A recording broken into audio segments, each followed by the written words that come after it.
미주교회 성도 여러분 안녕하십니까? 제9과 두 번째 시간 고난받는 메시아에 대해서 공부하겠습니다. 기도로 시작하겠습니다. 자비로우신 우리들의 아버지 하나님, 오늘도 이 새벽에 우리들을 깨워주시고 또 생명을 허락해 주심에 감사합니다. 오늘 하루의 삶도 우리 주님께서 저희들의 주인이 되어주시고 저희들과 함께 동행하시는 귀한 하루의 삶 되도록 주님 인도해 주시옵소서. 고난받는 메시아 예수님에 대해서 알고 그분의 마음을 이해하는 귀한 시간 되도록 주님 저희들을 축복해 주시옵소서. 사랑의 우리 구주 예수 그리스도 이름으로 간절히 기도드립니다. 아멘. 성경에 나오는 최초의 시는 어떤 구절일까요? 아마도 아담이 하와가 창조되어서 자신에게로 접근해 오는 것을 보았을 때 그는 자신도 모르게 입에서 탄성을 지릅니다. 이는 내 뼈 중에 뼈요 내 살 중에 살이라 하고요. 어쩌면 이 말은 시이자 찬양이었습니다. 시와 찬양은 인간의 입에서 최초로 시작된 자기 표현의 수단이죠. 여러분들 혼자 있을 때 무슨 좋은 일이 있을 때나 기쁜 일이 있을 때 나도 모르게 흥얼흥얼 거리지 않으십니까? 어떤 분들은 그 기쁨을 주체할 수 없을 때 찬미가를 흥얼흥얼 부르기 시작하십니다. 그것처럼 시와 찬양은 인간의 정서의 표현에서 가장 중요한 수단이지요. 기쁨과 슬픔, 아픔과 고뇌, 즐거움과 환희, 모든 인간의 정서가 글로 표현되어서 읽는 자들로 하여금 감명을 받게 됩니다. 변화하기를 좋아하는 인간의 마음을 하늘에 한번 비교를 해볼까요? 하늘의 모양이 호수에 항상 반영되듯이 인간의 마음 상태도 시라는 광활한 호수를 통해서 반영이 됩니다. 비록 슬픔 때문에 눈이 붓고 우는 일이 있을지라도 시는 위로의 강이 될 수 있습니다. 시는 비록 아무리 오랜 세월을 흘러간다 하더라도 그 향내를 잃지 않는 이 정원의 꽃들과 같습니다. 그리고 시는 찬양과 기도, 승리와 환난, 즐거움과 슬픔, 또 희망과 공포의 모든 음조를 기억해서 발산하는 악기와도 같습니다. 이 모든 음조들을 인간의 경험이라는 코드에다가 합쳐서 불러내는 음악이 바로 시편이지요. 시편은 이 성경의 다른 책들이 우리들의 믿음과 행동을 위해서 무엇인가를 제공해 주듯이 우리의 감정과 감상을 위해서 훌륭한 안내자가 되는 것입니다. 엠브로스는 이런 말을 했습니다.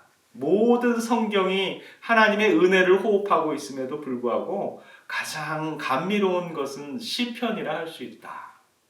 역사는 우리들에게 훈계를 주고 율법은 선생이 되며 예언은 도래할 일을 선포하고 우리의 잘못을 꾸짖고 징계하지만 시편에서는 이 모든 것의 열매를 볼 수 있다. 이것은 인간 구원을 가장 중요한 약이다.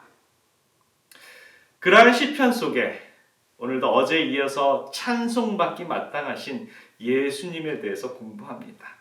오늘의 제목은 고난받는 메시아에 대한 말씀입니다. 인간이 에덴 동산에서 타락 후 범죄하여서 하나님과의 관계가 단절됩니다. 하나님께서는 여자의 후손을 통해서 메시아를 보내주시겠다고 범죄한 인류에게 이 구속의 경륜의 말씀을 약속해 주셨습니다. 그래서 그 후로부터 여러 선지자들을 통해서 꾸준히 그분의 약속의 말씀을 주시고 그 약속에 신실하신 하나님께서 인류를 위해서 성육신하신 독생자 아들을 우리들에게 보내주십니다. 시편은 그러한 하나님의 약속을 그 예언을 이루는 많은 말씀들로 차 있는 것이죠. 특별히 구약의 예수님의 고난과 죽으심에 대해서 사실적으로 묘사하고 있는 내용이 정말 많은데요. 우리가 잘 알고 있는 이사야 53장에 보면 예수님께서 이 십자가에 고난받으신 장면을 연상하게 됩니다. 이사야 53장 5절에 보면 그가 찔림은 우리의 허물 때문이요 그가 상함은 우리의 죄악 때문이라. 그가 징계를 받음으로 우리는 평화를 누리고 그가 채찍에 맞음으로 우리는 나음을 받았도다. 이사야 53장과 같이 시편 22편도 예수님께서 십자가에서 고난받는 모습을 가장 사실적으로 묘사하고 있습니다. 시편 22편 1절에 보면 내 하나님이여 내 하나님이여 어찌 나를 버리셨나이까 어찌 나를 멀리하여 돕지 아니하시며 내 신음소리를 듣지 아니하시나이까.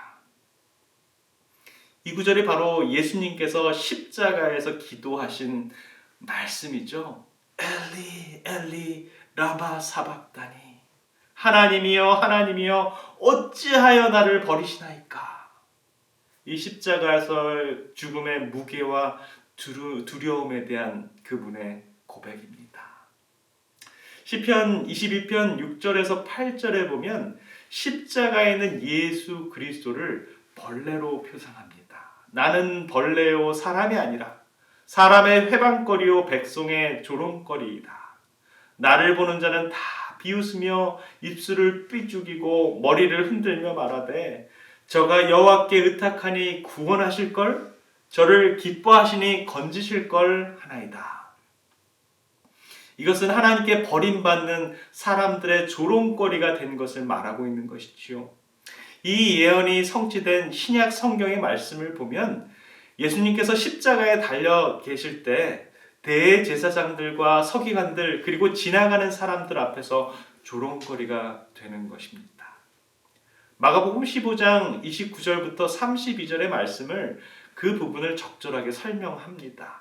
지나가는 자들은 머리를 흔들며 예수를 모욕하여 가로되 성전을 헐고 사흘에 짓는 자여 내가 너를 구원하여 십자가에서 내려오라 하고 그와 같이 대제사장도 서기관과 함께 희롱하여 서로 말하되 저가 남은 구원하였을 때 자기는 구원할 수 없도다. 이스라엘의 왕 그리스도가 지금 십자가에서 내려와 우리로 보고 믿게 할지어다 하며 함께 십자가에 못 박힌 자들도 예수를 욕하더라. 그 반면에 시편 22편 12절과 13절 그리고 16절에 보면 많은 다른 동물들을 표상하면서 십자가에 있는 예수 그리스도를 조롱하는 그런 모습을 보게 됩니다. 많은 황소가 나를 에워싸며 바산의 힘센 소들이 나를 둘렀으며 내게 그 입을 벌림이 찢고 부르짖는 사자 같으니이다. 그리고 16절에 보면 이를 통칭하여 개들이 나를 에워싸며 악한 무리가 나를 둘러 내 수족을 찔렀나이다.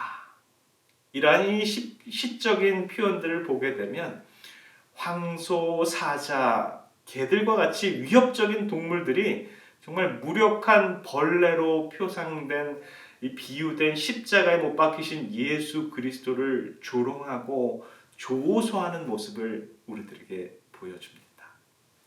예수님께서 인류를 구원하시기 위해서 이 땅에 오셨지만 그러나 그 인류는 철저히 그분을 배신하는 그러한 모습을 보여주죠. 이 시편의 구절들이 아직도 우리들의 마음을 정말 먹먹하게 합니다. 벌레로 비유된 예수님을 시편 118편의 말씀 속에서는 건축자들이 버린 정말 쓸모없는 돌처럼 보여지기도 합니다. 그러나 비록 그리스도께서는 인류에게 거절당하셨지만 하나님께서는 그분을 하나님의 영적인 성전에 살아있는 모퉁이 돌로 삼아주시는 것을 우리는 보게 됩니다. 당시 그분을 짓밟으려는 사람들은 그분이 모퉁이 돌 되심을 그래서 성전을 굳건히 하라는 것을 전혀 이해하지 못하는 것을 볼 수 있습니다. 그러나 여러분 그거 아십니까? 이 돌은 그분을 거부하는 자들에게는 심판이 되는 돌임을 마태복음 21장 44절은 우리들에게 알려주고 있습니다. 이 돌 위에 떨어지는 자는 깨지겠고 이 돌이 사람 위에 떨어지면 그를 가루로 만들어 흩으리라 하시니. 사랑하는 미주 성도 여러분, 먼저 예수님 앞에 깨어지시기 바랍니다. 그런 분들에게는 구원이 선물로 주어질 것입니다.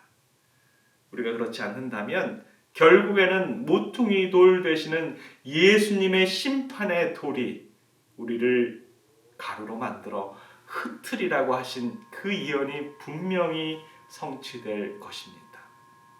현명하신 미주 재림교회 성도님들의 삶이 오늘도 가장 현명한 선택을 하시길 바라겠습니다. 모퉁이 돌 되신 예수 그리스도가 오늘의 삶의 주인 되시면 기억하시는 우리 이 새벽 시간 되시길 바라면서 말씀을 마치겠습니다. 기도하겠습니다.